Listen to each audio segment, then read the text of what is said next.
Breaking news! Isang lalaki ang nahak. Nakuha ang kanyang mga impormasyon pati na rin ang mga pera niya sa bangko.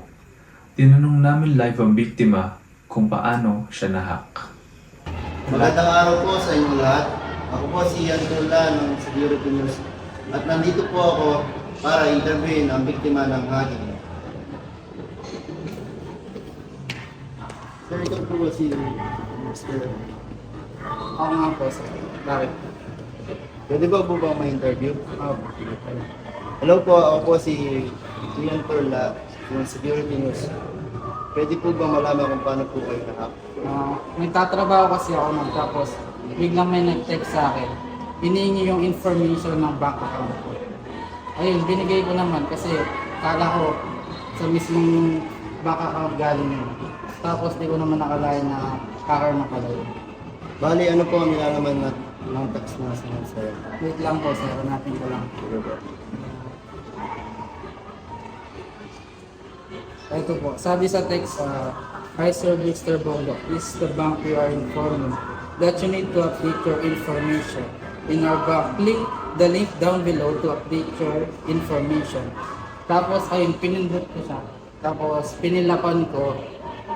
Tapos ilang araw lang, may nag-text sa akin. Nag-text yung bank, sabi, all my money has been withdrawn. Tapos pati yung mga social media account ko, na-hack na rin.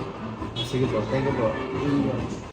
Palagi po tayong maging alerto at mag-ingat sa mga text messages na ating natatanggap.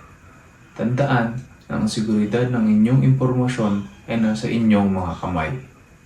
Huwag po tayong basta-bastang pumindot ng mga link o siguraduhin muna na totoo ba ang message na ating natatanggap.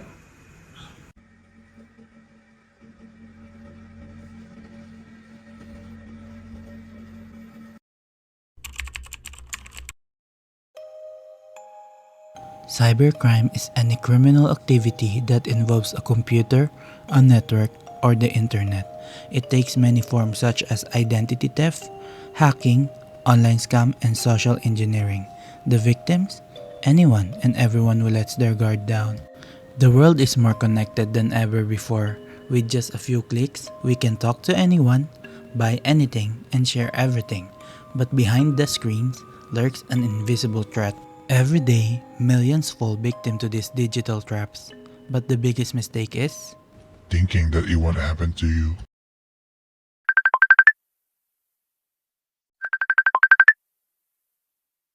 Hi guys, aga natin na. Anong ganap? Tara, kape. Tara, G, gusto ko rin ah. Okay, tara. Bihis na ako ah. Bye guys. Okay, bye. Bye-bye.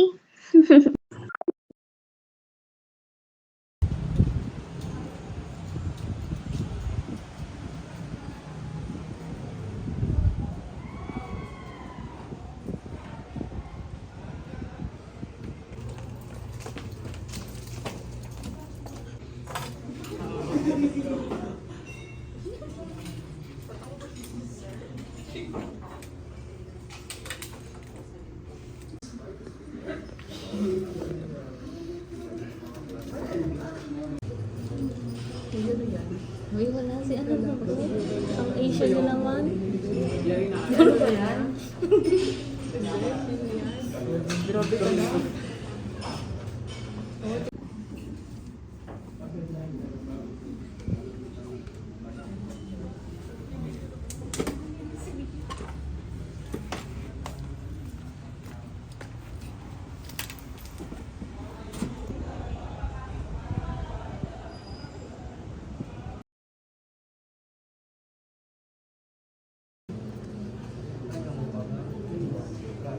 Uy, tignan nyo. May nag-add sa akin. Yam Canlas yung pangalan. Kilala nyo ba?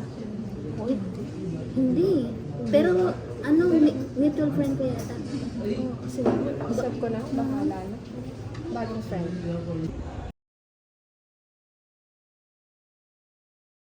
The start of the attacks. the first victim.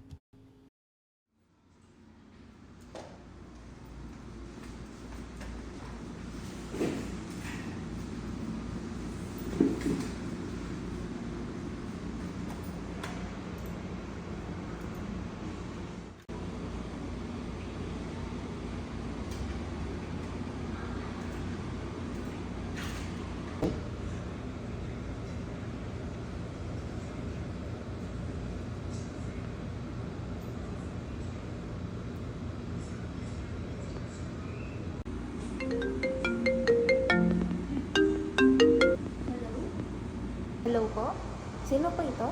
Hello, si Mark ito, mula sa IT department. Ah, sige po. May nadetect kaming unusual activity sa account mo. Kailangan namin i-verify ang identity mo para ma-secure ito. Ah, sige po. Naiintindihan ko po.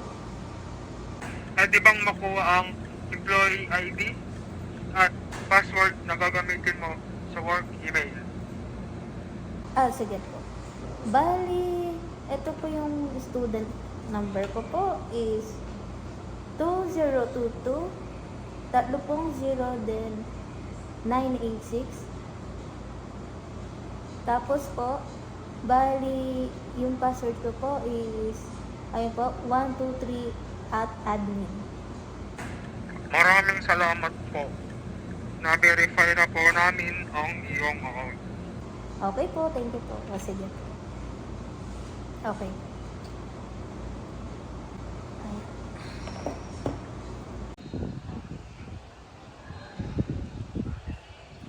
The second victim.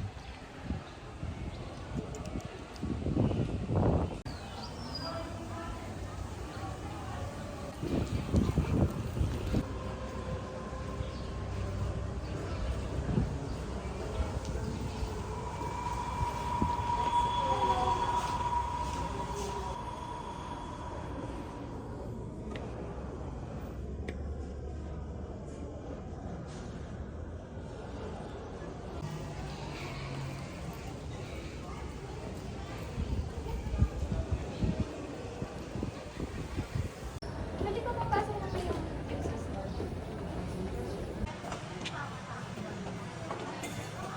The last victim.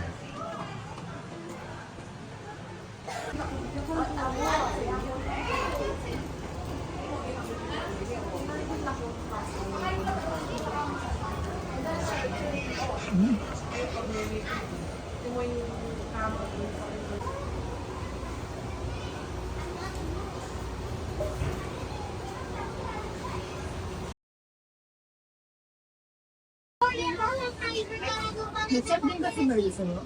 Oo, nag-check din.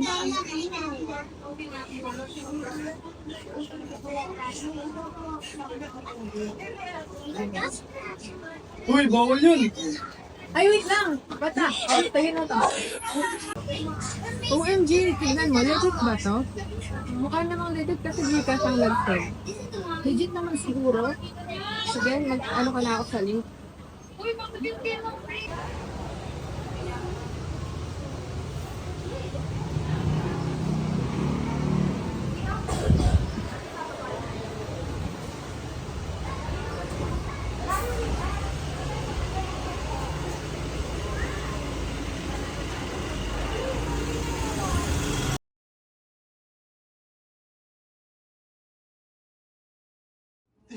Uy guys, kamusta na kayo? Ang tagal na natin din nagkita-kita.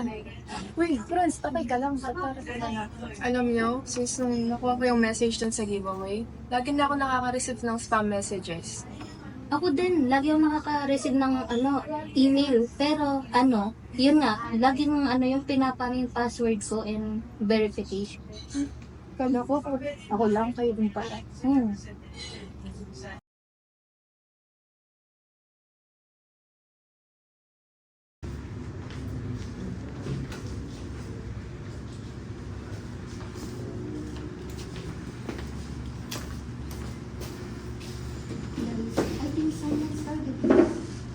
Hindi coincidence yun.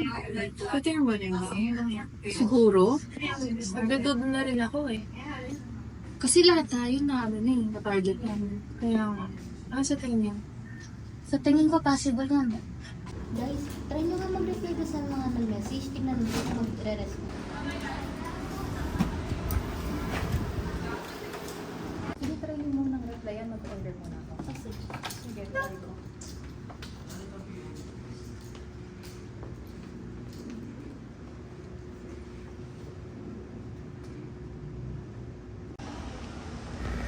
Ano kaya gagawin ko? Ano kaya?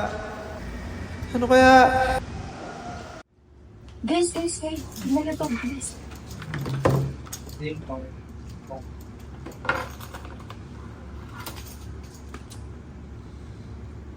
Parang familiar yung cellphone. So, wait yata ito eh. Familiar nga, parang nakita ko din kanina. Di ba Marvin nawala ka ng cellphone? Hindi yung cellphone ko, hindi man na nawalan. May nag-chat din sa akin eh. Guys, alam niyo ba yung naisip ko? Tumawag na kayo ng polis.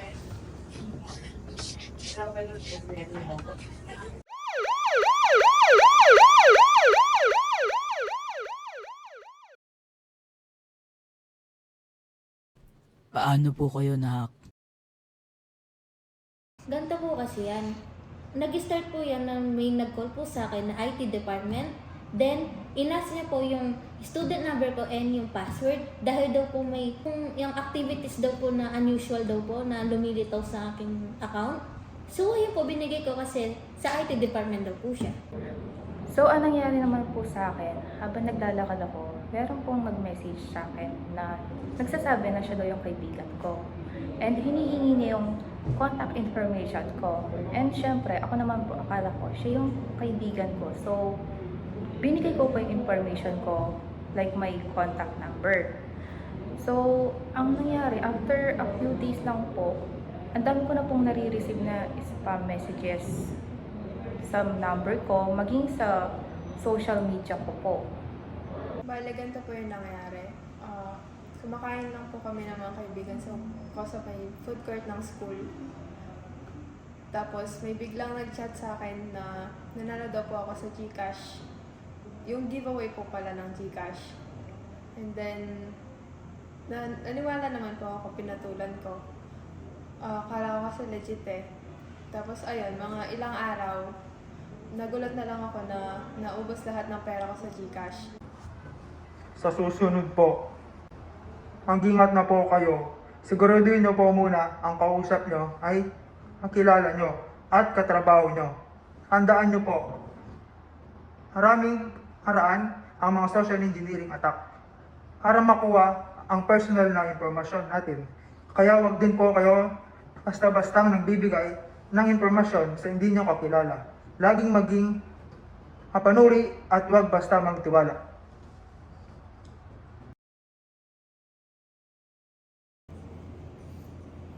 Ba't mo ginawa yun? Lagi ko silang nakikita sa coffee shop. Kaya naging interesado ako sa kanila. Alam mo ba na krimen ang ginawa mo? Ganun ba yun? Gusto ko lang naman sila makilala.